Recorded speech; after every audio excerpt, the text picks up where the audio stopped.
Good morning, Merhaba. It's really great to be here. I love Istanbul, and I've been working in telecom related businesses for the last 12 years as a futurist. Uh, Many of you probably don't know what a futurist is. Anybody know what a futurist is? Okay. A futurist is somebody who's looking forward the next 5 to 10 years and then working backwards to reinvent what people do. There's famous futurists like Alvin Toffler that you may know from the history of futurism, and there's also people like Ray Kurzweil who are infamous for their futurism. My work is very much focused on the next 5 to 7 years. And the key question really is, what is going to happen in 5 to 7 years that will help you reinvent your business today? And when I was preparing for this event, one thing that is for certain, of course, is that risk will increase. Right? That's probably not new to you, but given that everything in technology is now exponentially faster and bigger, some of the things that we're seeing every single day, they look like science fiction. If you look at movies like Minority Report, Blade Runner, Oblivion, some of those things in those movies are actually real now. For example, real-time language translation is here. You can use an app called Say Hi. Do you remember? You may have tried that sometime. It's $2 for this app, right? It's very powerful. You can speak in real time and have it come out in 24 languages in real time, and the other way around. This is true science fiction. The other day I was in Japan ordering sushi. I was speaking in German. She heard it in Japanese. She responded in Japanese. I heard it in German in real time. Okay. Then there's things like big data, artificial intelligence. Almost every single web product that we use, from Google Maps to Google Now to, of course, Amazon, Netflix, has artificial intelligence in it, which means it emulates what people used to do. Right? I'll give you some great examples on this, the way things are going. So my job really is, this expresses my job very easily. I take very complex scenarios and I bring them down to the, hello? It's not working, okay. I have to go back to the old-fashioned way of hitting the button, I guess. Nope. Sorry about that. We tried this earlier, there you go. Okay, so bringing complex things down to the bottom line. And of course, the telecom business is pretty complex. About 1/3 of my work is in telecom, working with carriers and technology companies, and the other one is media, marketing, and tourism, a few other key turfs. My company is called the Futures Agency, and our motto is, it wasn't raining before Noah, when Noah built the ark. And this is something that we use a lot to talk to people, because when you're doing well, it's actually a good time to think about the future. When I worked in the music business, I used to be a musician and producer, and later on the internet. I worked with the record labels 1999 to say, the music is going to move into the cloud. Right? Music will be just a click on a button and then you get music. And in 1999 they said that it may be true, but we don't like this. Right? We don't like the idea of technology doing this, right? So they refused, and what do we have today? We have 71% decline on revenues in music, because it happened anyway. So we're going to take a couple live polls, and I assure you that the internet here is not working very well. I'm sure you've tried. So if you have 3G and you can roam, then it's better off if you're using that. We're doing some live polls, and all you have to do is go to this web page if you have a smartphone, paulev.com/futuristgerd. We're not doing a poll now. This is just for heads up, okay? But on this system, I have 250 slots for voting. So if I only see 14 people voting, then I know you haven't voted. And what happens if you don't vote? You don't get lunch. Yeah? Anyway, so we have rapid digital transformation in all sectors of society, and worldwide really. And it's interesting to see that the so-called developing countries are taking the lead actually on some of these changes. And some of the business models I'll talk about are actually perfectly suited for developing countries rather than developed countries. This transformation is things like, Imagine you have a bookstore. Today, if you have a bookstore, people come to your bookstore, they look at the book, and they scan the code with their phone. Then they go to Amazon, where the book is 3 times as cheap. So rather in Switzerland, you go to the bookstore, it's 40 Swiss francs, like 30 euros. You go to Amazon in the store and order it for 6 euros. And that is pretty much happening everywhere. Now in many restaurants that you go to, the waitress has been replaced by an iPad. So this is actually a big trend in restaurants. You fire half of the waiters, you use an iPad to order, and the other people bring in the food. You shortcut this. The Google self-driving car, you familiar with the self-driving car? It's going to be a while before it gets real. But assisted driving, for example, driving on a highway in a chain of cars, that's already becoming reality. So rapid transformation, starting with the original World Wide Web, 1984, of course. Now, this is a major driver of change called big data. I'm sure you're familiar with that. But big data basically today means that we have a huge growth of data, but we're only using like 0.05% of this intelligence in the data. Okay? And that'll be a major driver of business models. Google, Facebook, Amazon, those are companies that are essentially like oil companies for data. Right? You've heard the saying before in 2006, data is the big oil, is the new oil. Right? And that's actually true now. The data economy will be more than the fossil fuel, the oil economy in 7 years, roughly $8 trillion per year. The Internet of Things, that's the other big change, connecting cars, traffic lights, transportation, logistics, our wristwatches, connecting everything with everyone. Also a very scary proposal when you think about what that means. Right? Potentially overlaps, privacy issues. And this is the most important issue for you, right? Is data intelligence. What can the system do that used to be done by people or by simple software by truly becoming intelligent? You know, there's research now from Oxford from last year already that says in the next 20 years we're going to have most things automated and digitized. Anything that can be automated will be. Right? For example, advertising, programmatic advertising, manufacturing. We can lose as many as 45% of all jobs due to automation.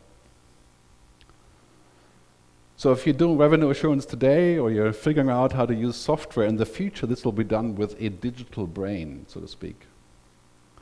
Or it's already done with a digital brain, right? But in the future, this brain will be actually intelligent.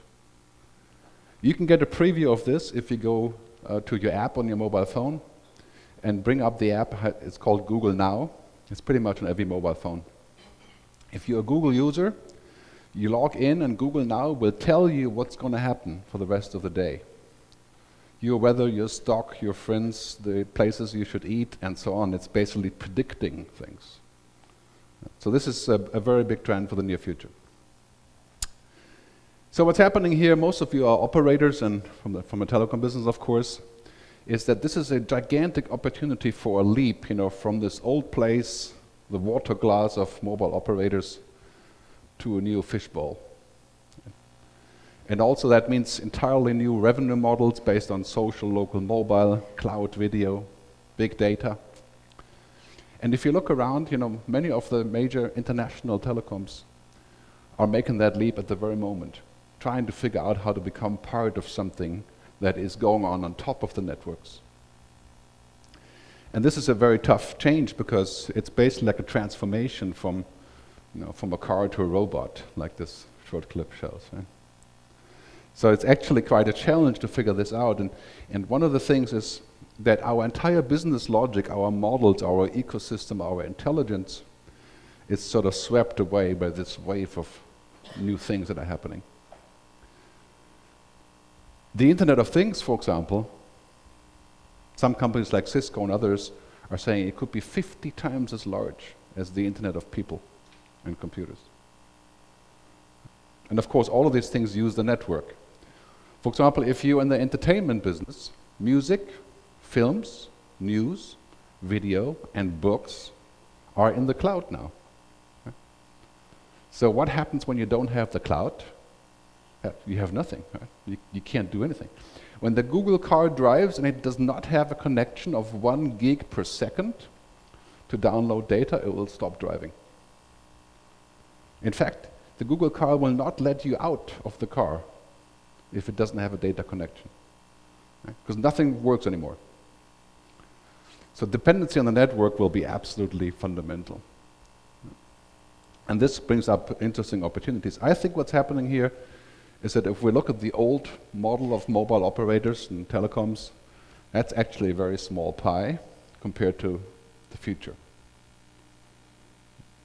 Having said that, of course, here's the bad part. Right? This is not just your pie.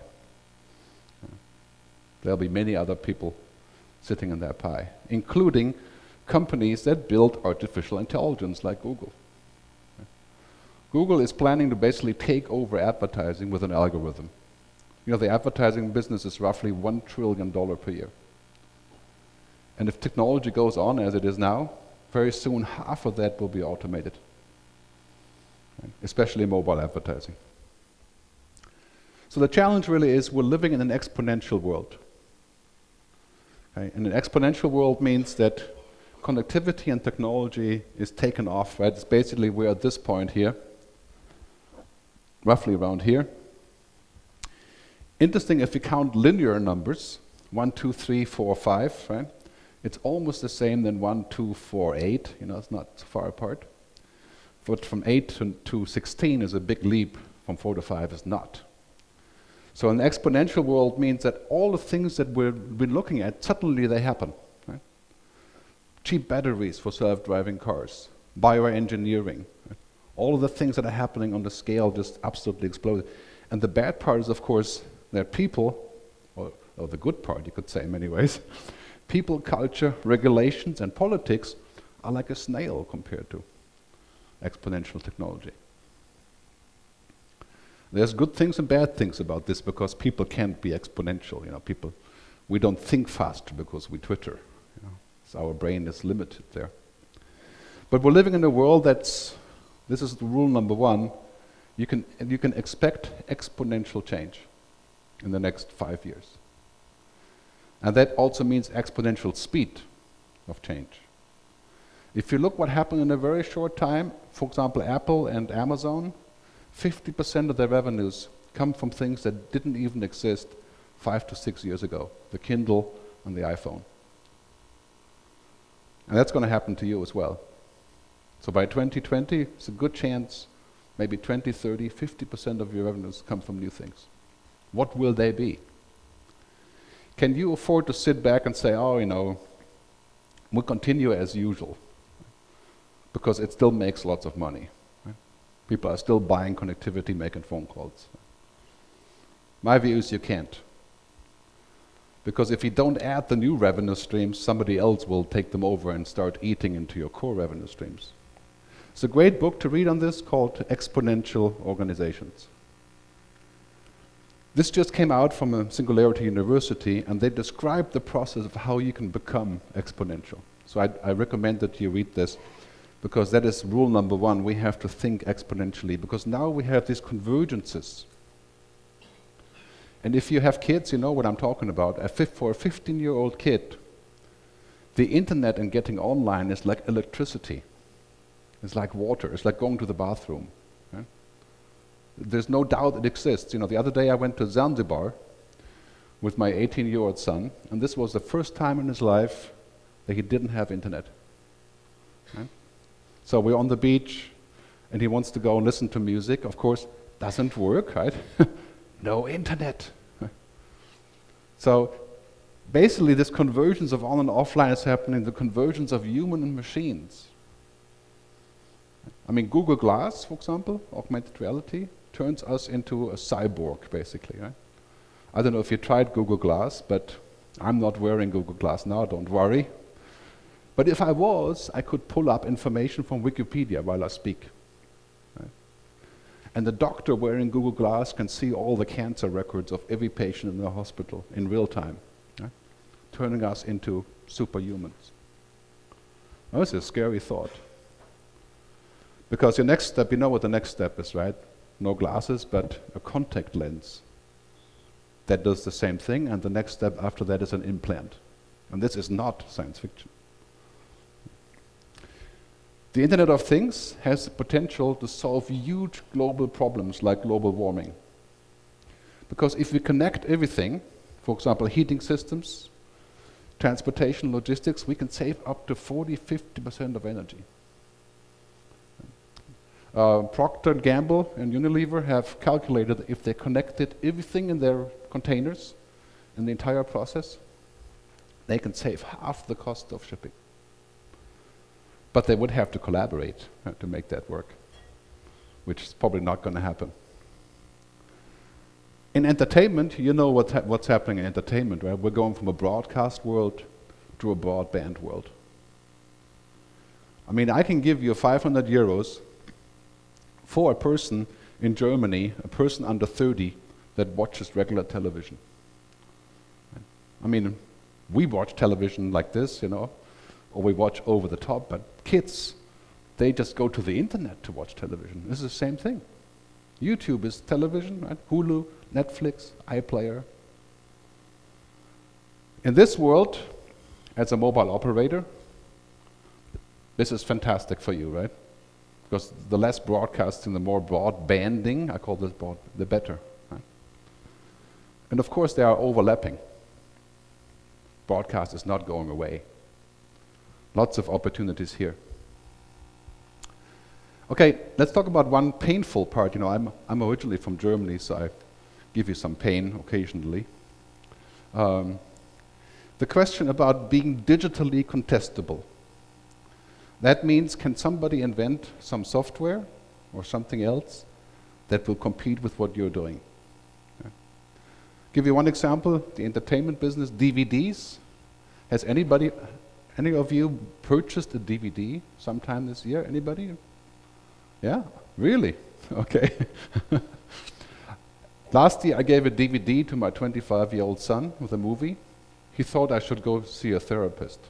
Right? Because, you know, you can watch movies anywhere, anytime, right? But a DVD is like having an old-fashioned old-timer rather than a real car. Look what happens to those people. Your DVD used to cost $25. Now it's all streaming for $10 a month for 1 million movies. So the margin per unit has gone down 99%, basically. Books, same thing. Here you have HBO, which is cable in America, and Netflix, which is over the top, beating HBO. 2 weeks ago, HBO announced they're going to go and do streaming as well without cable. So those are examples for digitally contestable businesses. And you know these guys, right? Of course you know these guys. Everybody in the world is using WhatsApp, basically, right? And you know what's happening there is that this is a big problem for SMS, of course. Sooner or later for talking. I think that should be about half a year. Video, broadcasting. Right? So the telecom business is clearly digitally contestable. I mean, it's many things that cannot be contested, like you need a network for this to work. Hard to contest that. But what happens on the network is contestable. We're moving into a future that is completely visual. Right? 80% of internet traffic by 2020 will be video and visual media. Right? It's interactive, immersive, intelligent, and most of it is mobile. So it's a whole new thing happening. For example, this company down here, it's called Magic Leap, is inventing how we're going to watch TV by being 3D and virtual reality on a regular television. And they are inventing a technology where you can see things like this, superimposed over real-time things. Google just invested $500 million in the company. So what happens here is that mobile devices are becoming like rocket ships for our brain. I mean, we can do stuff with mobiles that we could never do with our brain, like remember everything. move stuff around. It's like an outside brain.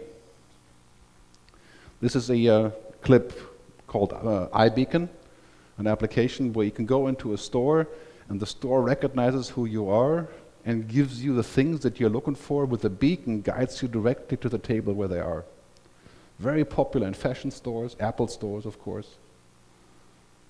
So this is essentially like becoming our external eyes and ears. Because nothing could be better for a mobile company than this.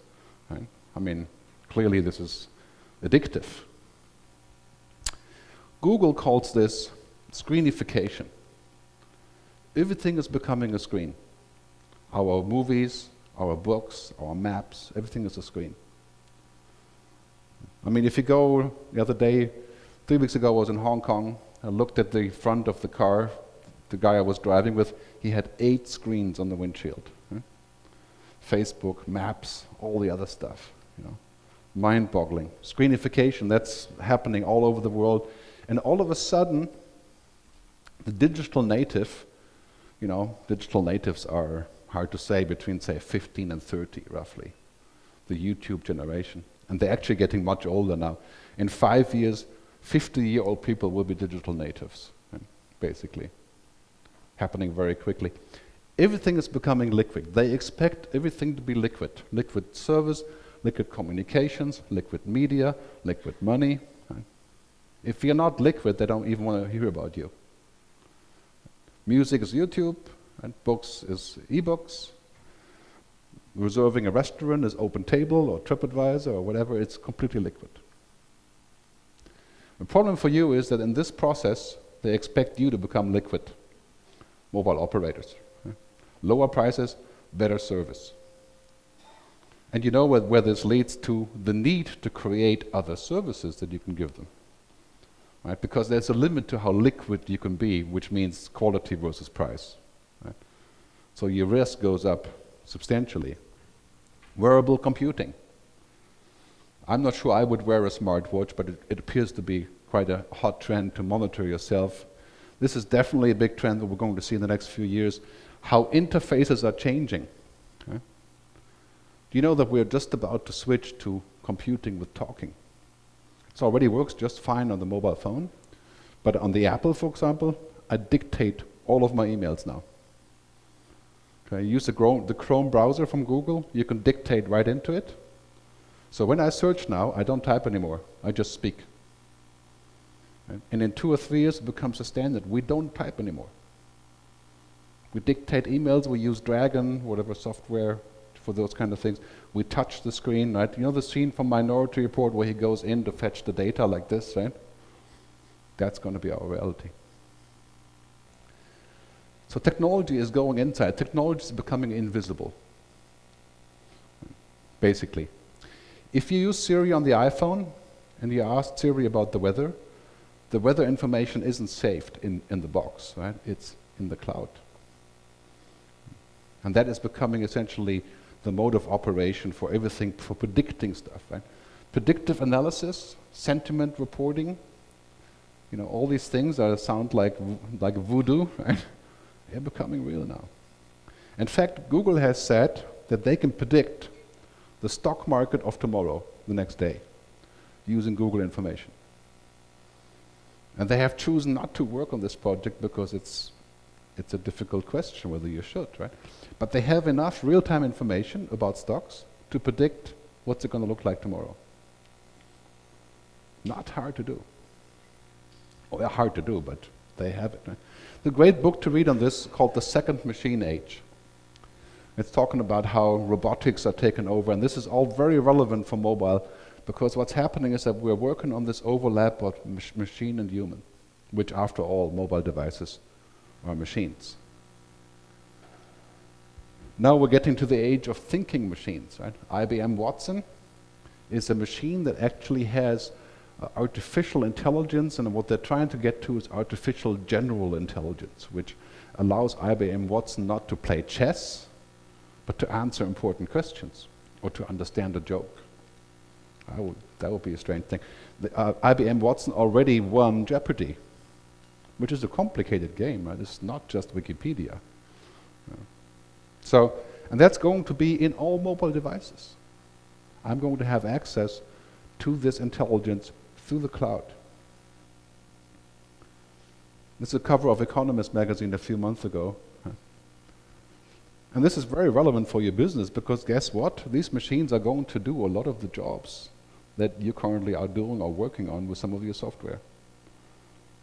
It's a great opportunity also to build them, of course. Digital helpers, assistants, smart software agents. For example, if you're a bank, a lot of you work with your clients about, basically not getting loans but financial information. Now you can go and use a software called narrative science, and you can tell the software, I want to invest in the pharma business, what do you recommend? 14 seconds later, you have a 200-page report. Okay? Because the software has pulled all this stuff together, all this information that a human never could. And yes, it's not creative, obviously. It's fact-driven. A narrative science, the software company, writes 20% of Forbes magazine is written by a robot. I don't know if you've noticed, it sounds robotic to me anyway sometimes, but that's already happening. So you can expect intelligent software agents and data robots will dramatically change the way that mobile services are delivered. And that's where all the startups are coming from. And by the way, we're going to distribute the slides later as a PDF, so there's quite a few here. So that's kind of a general trend. Again, from The Economist, a really interesting variation of the same theme is like all of a sudden we can surf on this wave of really intelligent data.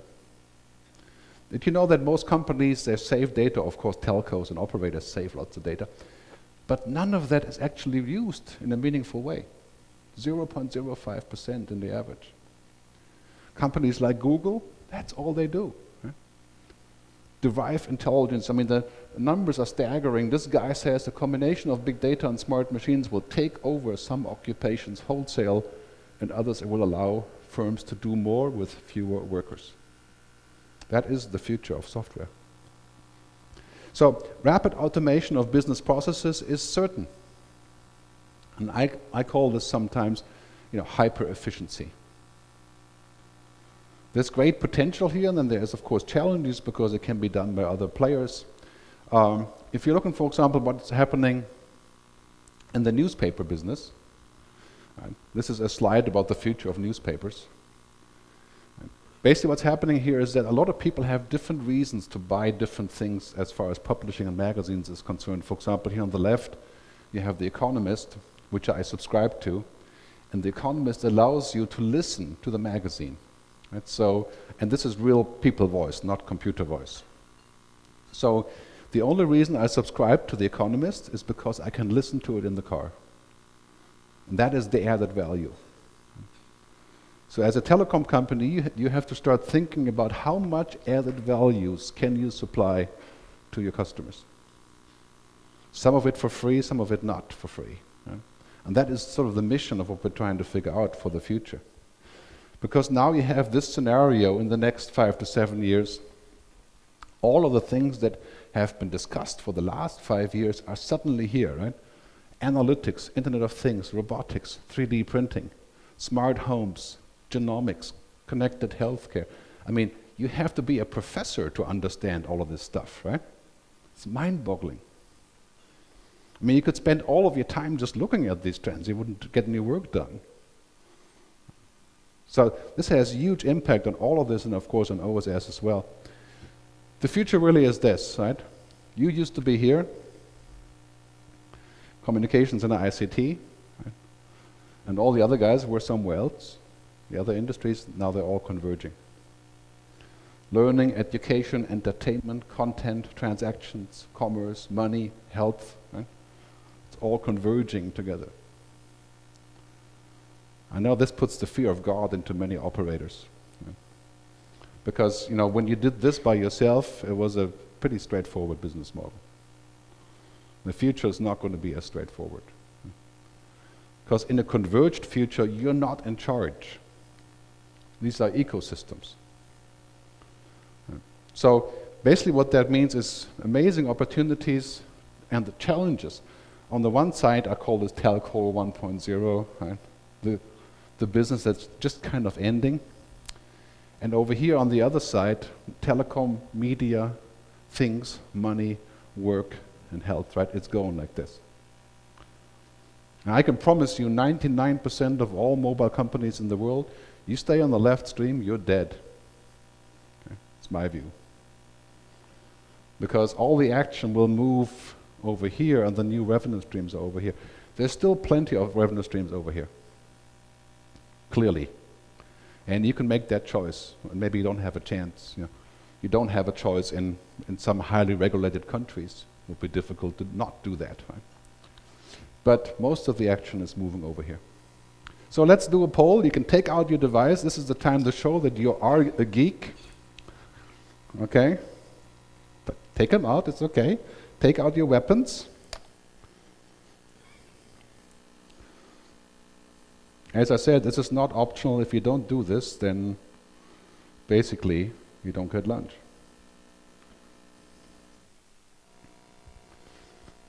Okay, this is real time, okay?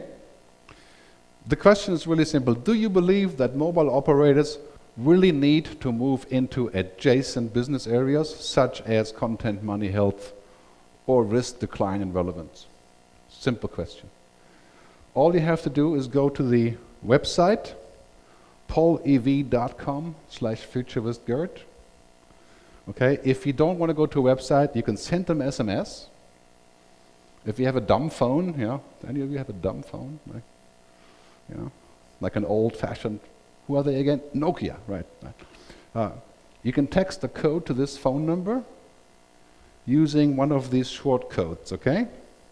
Or if you're hip and you Twitter, just send a tweet to @poll with the code of the answer.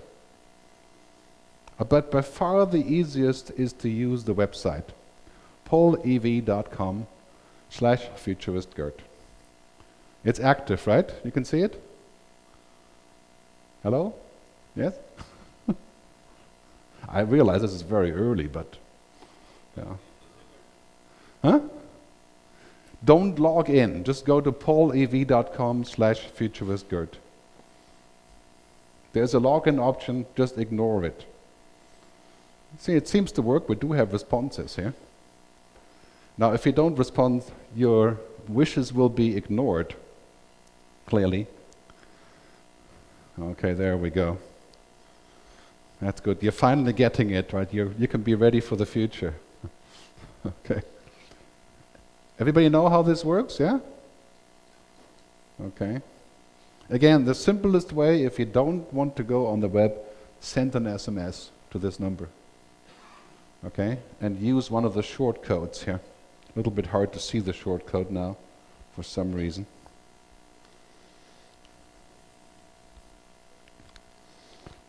Okay, you guys are still voting, yeah?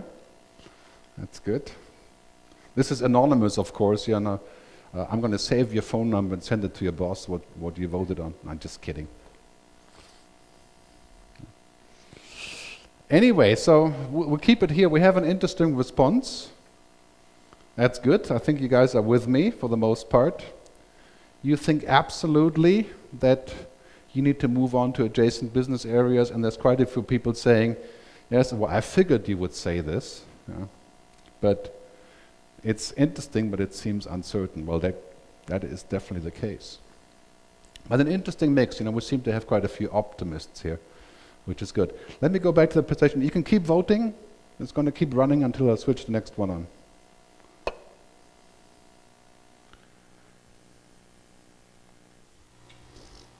All right, so here are some challenge opportunities for operators and for OSS and BSS providers. The biggest challenge, of course, is this, right? User control. I mean, it's mind-boggling how much control users want, what they want to see, how much empowerment they want. This is great for us as consumers, but it's a pain for providers. Right? I mean, the stuff that people are expecting from anything. If you look at, for example, the music business now, it's all over the top streaming like Simfy or Spotify. Right? People are expecting 18 million songs for $10 a month. Right? And they're expecting that to go across all platforms. Then you have speed, the warp drive. You don't have time to respond. I mean, it's all real time. Like all customer service now for major airlines is done on Twitter. Right? You have a problem with Turkish Airlines, you tweet. You get an instant response, right? It's real time. And this, security. Data security, cloud computing.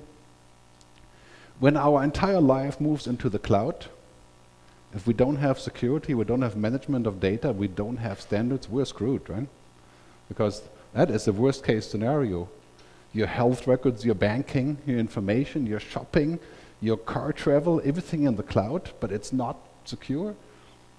Like we heard last year, the summer of Snowden, NSA. That's a bad thing. I mean, there are an estimated $28 billion lost in the US economy because of NSA Snowden affair and the insecurity over cloud computing. In Switzerland, where I live, 45 companies have been started to offer Swiss cloud computing under Swiss law, as a result of this whole discussion. So security is crucial, and here's a great quote from Peter Drucker, management guru, who has some of the greatest book in this business. He wrote, "The greatest danger in times of turbulence is not the turbulence and change itself, but to act with yesterday's logic." And I tell you, because I've been doing this now for 10 years, mobile operators and telecoms love to act with yesterday's logic, because it's safe. But I'm here to tell you that if you act safe and you don't take a risk, it's actually very unsafe. It was safe until now. But now you have things happening that require us to think and take more risks. My friend Simon Torrance from Telco 2.0 has calculated the brutal decline in core revenue of European telecoms, and I'm sure this is not news to you. In developing countries, it looks better. But mobile operators are heading towards a total business model reboot. I know you've heard this before, but it's finally true, because the convergence of technology has brought this to us. The tough mission, if you're in this business, redefining ROI. Right? So forget about return on investment for a second. It's return on involvement. Yeah. How involved are your customers, your partners, the other companies in the business around you, and the ecosystem? And this is, of course, the Google mantra, right, and the Facebook mantra. That's how they build their business. Right? They invest to get people involved. Don't tell your CFO. Right? You'll not be happy with that. But just like this little clip, which is taken from Tiffany Schlane's movie, it's all about interdependence now. In the future, you'll be working with publishers, with content companies, with health companies, with startups, with technology providers as a default. And of course, you know this, that industry definitions and borders are dissolving. I mean, see what just recently happened. Google Wallet, right? Google has a banking license. Facebook has a banking license. Amazon wants to send drones to deliver books and services. Right? Facebook is getting into money. Apple is becoming a bank. Industry barriers are dissolving. You stay in your own industry, that's all you do, then everybody will dissolve around you. Right?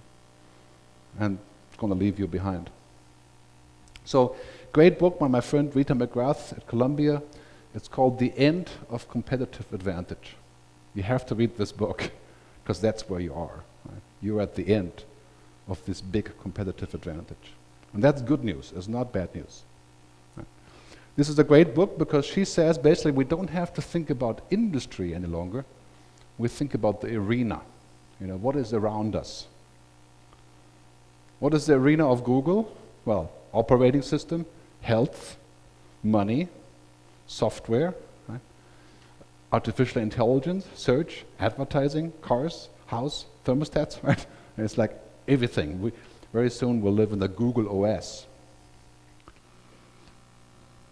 So, your most serious competition for what you do, whether you do software or actually mobile operations, will come from outsiders. The biggest competitor to hotels is this company called Airbnb.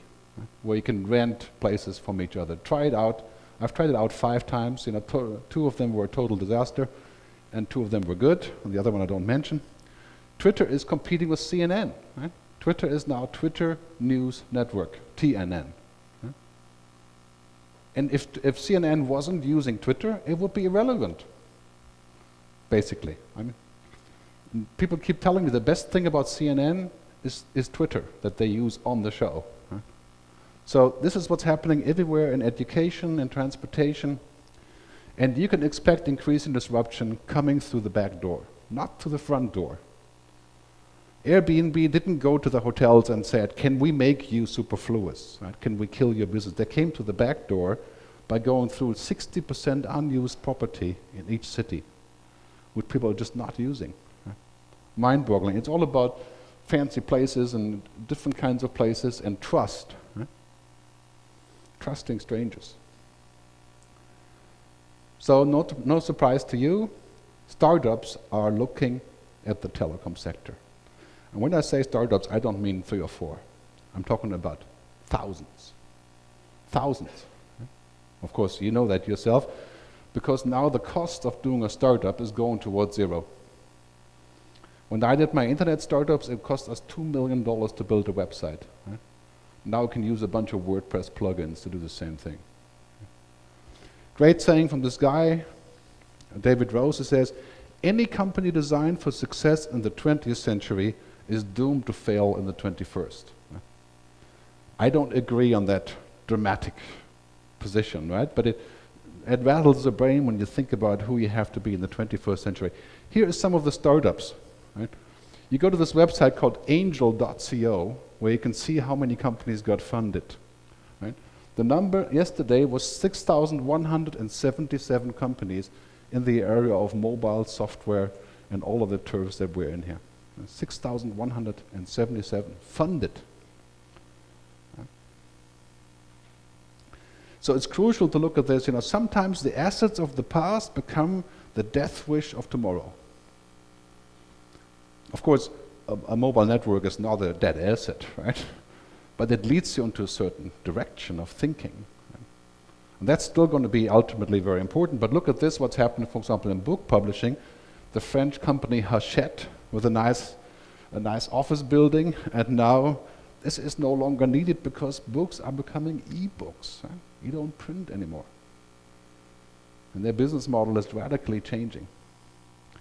So the switch from the long-term competitive advantages, a great network, great technology, great infrastructure, great software, yes, but what is the future is what's been referred to as a transient advantage. You know, that's an advantage you use as long as it goes. You get ready for the next one, you run the next one. Compare Barnes & Noble bookstore with what Amazon is doing, right? Amazon, robot shipping, right? Using robots to ship stuff, drones for delivery, and of course mobile devices around the world. Okay, so let's do another poll because you did so good on the last one. I have to switch this on though first. You can take a look at this. The question is really quite simple, and you can vote twice now. It's empowering, isn't it? So you can tell me what is the most powerful new opportunities for mobile operators in the that you're in. Let me switch. I have to switch this on first before you can actually do this. So just 1 second. I think we're still on the old one here. I do hope that the internet is working. Yes, we are successful.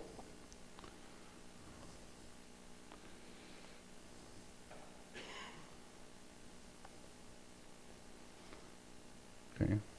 This is still pretty much the worldwide weight, right? Okay. Okay, it should be live now. Are you getting something? Okay, let me see if I can actually show the question again here. We may have to pay extra to get the whole page to load. Okay. Well, you can start voting if it's working. Obviously, you're better connected than I am, so we can actually see the results. Hello. Okay, the question is really simple. Which one of those opportunities are the most powerful? And then there's a list of options. Here we are. Better late than never. Okay, so you can say it's content, it's money, it's health, it's big data. And let's just stick with what we do now. Who are the 3 people who voted for this? Just kidding. Let me get my gun out here. But no.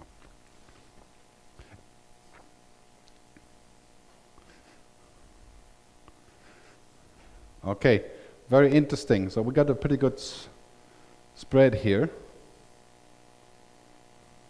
If you want to comment why you voted, let's stick with what we have, please.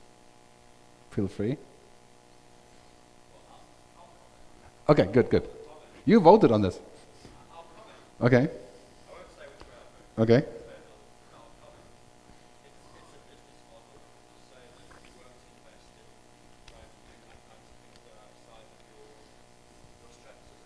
Yep. Some telecoms companies will go down the route of providing cost-effective, low-cost, simple, basic systems, and there are some operators who Yes. are very simple, prepaid model, very countries, not fancy products, and they're just trying to, especially in some developing countries, still a very profitable business. Yeah, that's a good point. I mean, I have an answer on this.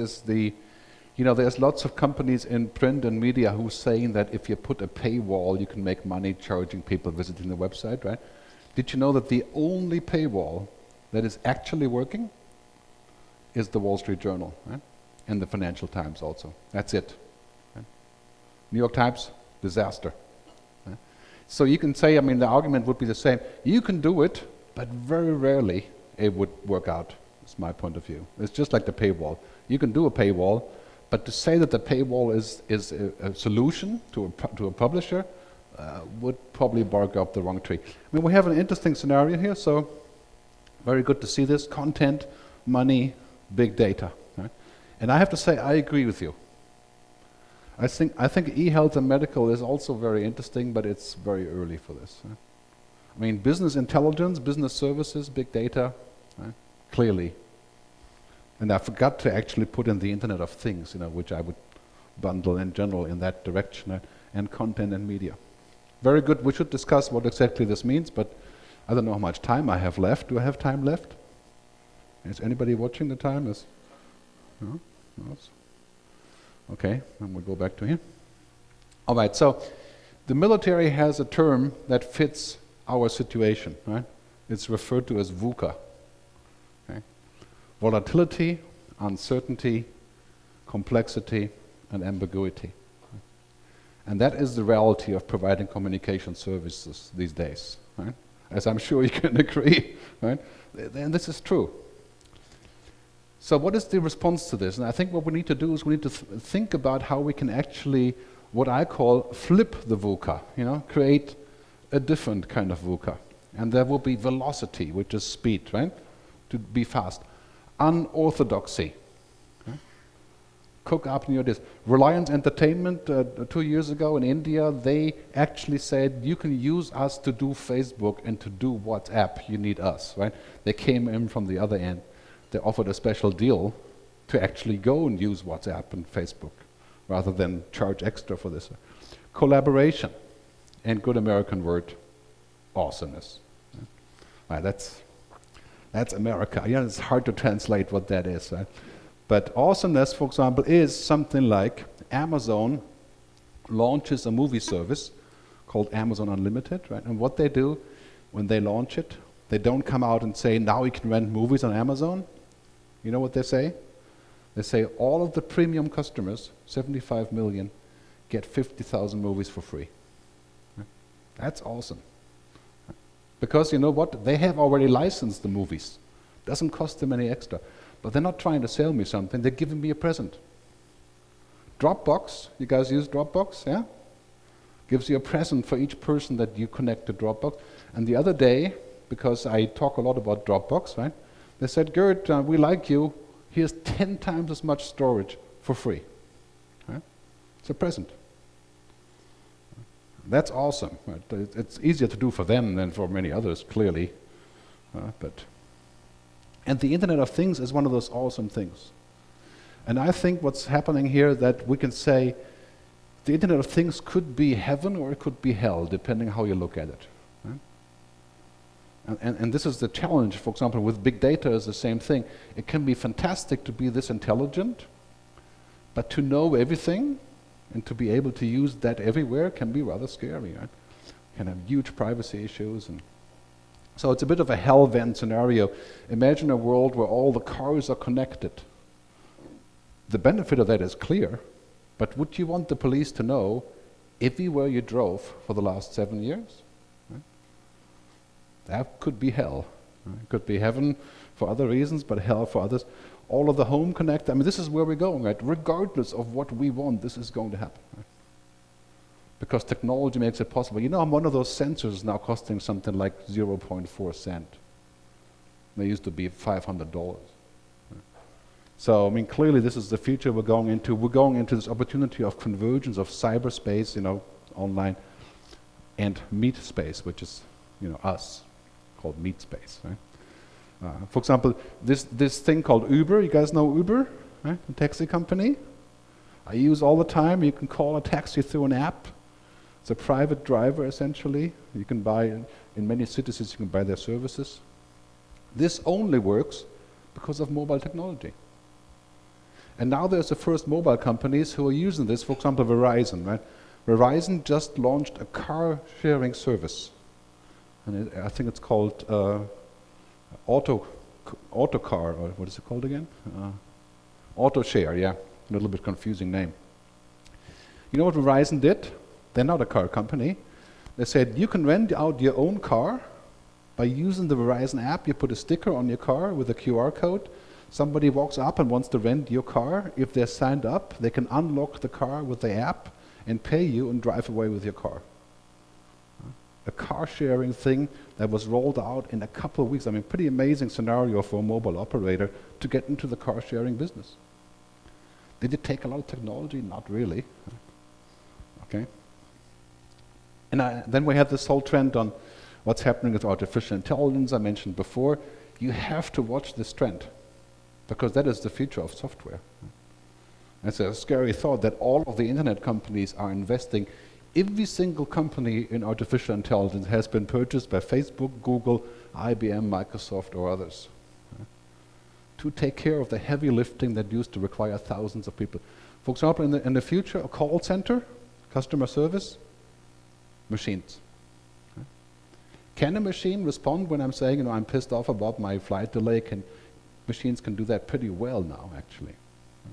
They're not human, but you know, they work tiredly forever.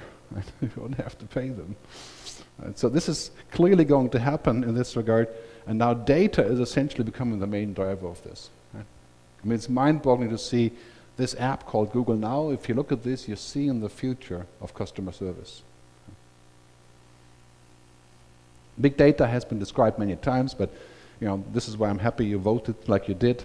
I mean, the map of big data, McKinsey is saying we're looking at roughly $7.5 trillion a year in revenue streams from big data by 2020. Bigger than the oil business. So it's very, very powerful stuff. Everyone and everything is becoming a source of data.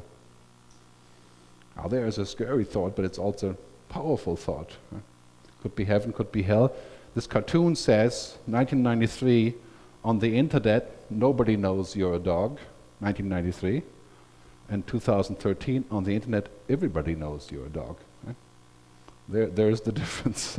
The internet has gotten a lot smarter. And Cognizant has an interesting video. They call this idea the code halo. Every person has like an information halo around them, right? And they're actually quite serious about this. They have a book called The Code Halo. Right? That you should read this. It's funny and serious at the same time. But every person has this concept of being surrounded by data, right? Clearly a very powerful concept, but also some very potential, you know, unintended consequences that could come out of this. Right? Super intelligence, right? Seeing all the way through. I think this is an illusion. We're never going to see all the way through, but we're going to see better. right? So usually what happens when you run a business, you can see this far, right? And that's it. And that's not good, because all the friction that you have not making decisions and stuff, I'd be happy to look, up to here in the future. I think that is more realistic.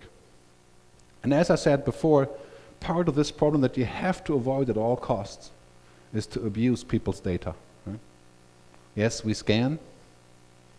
Not a good idea. Right? Because in the end, you're in this business, right? You're in the technology business, but the flip side of technology is trust. Right? You break the trust with your customers, and then you're finished. Right?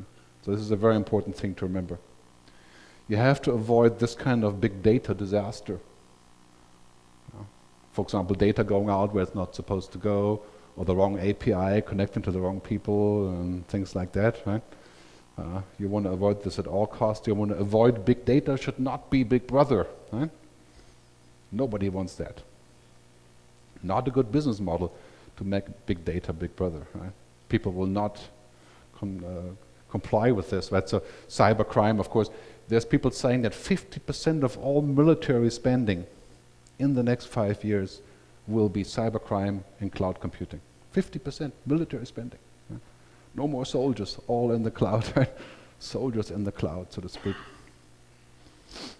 And of course, cloud security becomes mission critical. We've discussed this earlier. You can see already what happened with the NSA revelations, how much money was lost as a consequence. So this is really quite serious. Let me do a quick summary, and then I'm off the stage. Point 1. Technology is changing our world exponentially. You don't have time to wait. Exponential means that while we're waiting, the world has doubled in output. And Moore's law is 18 months now. The fact is, every 12 months, we're getting major innovations in technology and culturally that are changing the way that we do business. It is very likely that by 2020, sometimes half of your business comes from new revenue streams. What are they? You have to figure out what they are. Mobile services pie is likely to be much larger. I call this telemedia. If you want to know more about my concept of telemedia, just go to YouTube and put in telemedia. Lots of videos on this. Industries are convergent. Whether we like this or not, right? I mean, if you're in the publishing business, you don't like Google to be in the publishing business. You don't like Amazon to be in the book business. But that is what's happening. So mobile platforms, mobile operators become platforms. Platforms for other business concepts. Digitally contestable businesses, we need to try and flip the VUCA, right? To be quick, to be unorthodox, to collaborate, and to be awesome. Right? We need liquid and digital native business models. Things that only work because people are connected. There's lots of examples. All the top 20 companies, Airbnb is worth twice as much as the Hyatt hotel chain. Right? I mean, a company that's 2 years old, renting other people's rooms, is worth more than the Hyatt hotel chain by 2 times. Right? So this is moving very quickly. Automation, artificial intelligence are certain. I mean, if you're in the software business, this is where everything is going. Right? So get ready for some serious competition there. Very important, all the startups I listed earlier, you have to engage with those startups. You can import innovation. You can import transformation. That's all they want to do is connect to large players. Right? Security standards and digital trust become mission critical. I mean, if you're in the risk business, you're actually moving center stage now. Right? But this is going to be much larger than just figuring out the business risk. Right? It's going to be much larger about security and standards. So to sum up, right, the best way to predict the future is to create it. That's what Peter Drucker said. So that's what I wish for you. Thanks very much for listening. I look forward to your questions. Thank you.